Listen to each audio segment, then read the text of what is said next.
Okay, thank you very much for inviting me here.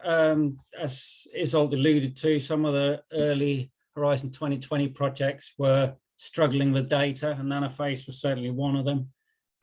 We had to go FAIR right at the start of FAIR, and what we struggled with really was that it was an exposure assessment project. Most of the projects that had gone before had worked on hazard data, so the data structures that were there didn't really fit the data we would produce. So we had to look at all release forms from the product life cycle. We had to look at how they would age within natural environments, and then we had to work out how they would spread in the environment to assess exposure throughout the landscape. So some of the data we had would be things like this, where we look at transformation rates in sewage works, where you can see the copper oxide that went in disappears quite quickly in time, but other forms arises. Now that obviously had to be described. So time had to become a factor, and the fact that nanomaterials changed in time within the same experiment was something that didn't really fit before. We also had models and methods that we wanted to capture so they could be used later. That wasn't really a data issue, but it was still something that we needed to make sure the columns were there for in terms of parameter values that had to be captured. And we had data that looks like this, where we had different forms changing over time within earthworms and within soils. So there was quite a lot of challenges in how do we capture that data and describe it in a way where somebody can come back and use it, getting the full value of what we did. So the people that had the closest matching data formats was the SAINT project in America that was run or led by Mark Wiesner and Duke.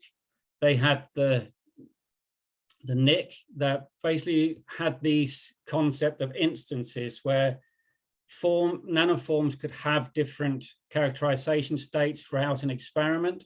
So within a paper, for instance, you have would have to give the form that you received from the manufacturer, the form that you found that characterized in when you used it for the experiment, the suspended form just as you were preparing for the experiment, and then measuring in time what happened as that suspension either aggregated or whatever else you were looking at. So this was a concept of instances that we had to follow within each of the experiments that were being designed. This was when we then had to really relate to the database people within NanoCommons of how do you capture this and how do we set up the formats for data capture, which would allow later use and incorporation of the data with other data, both within our own project, but also with others. So it was about having instances described where we had different properties of the medium, which was obviously important for how a particle would be behaving and be characterized, and then material properties, and then doing that for each instance within every single experiment.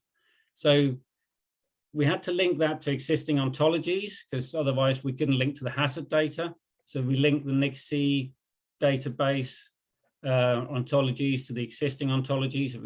For example, for me, NanoMapper, pulled in data from all the other FATE experiments that were going on within several different platforms, so Serenade in France, for instance, and some of the exposure data modeled by RVM, trying to work sure that all of that FATE models and forms could go into the NIC, be integrated through the Biomax database with the existing hazard data, and then go into the NanoCommons platform and be delivered out to the people that had to use it.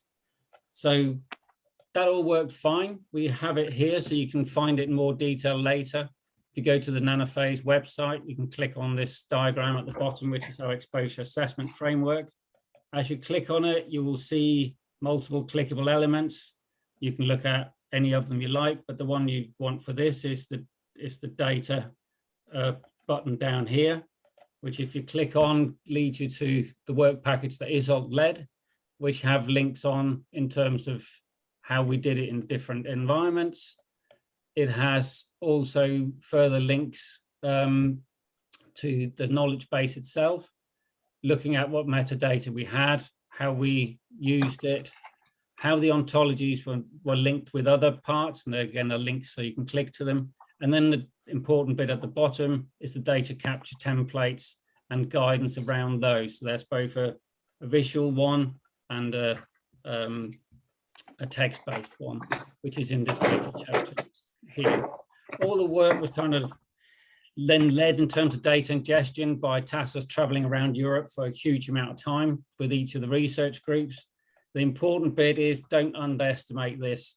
So, you know, it might only take an hour and a half, 2 hours to review what it is you need to do, but then you need to actually spend, you know, long time up here in terms of developing the templates, really working with the database people to make sure that you have the templates ready before you run the experiments.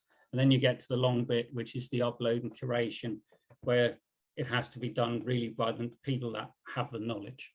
All the data is now being released because it's 2 years since we finished.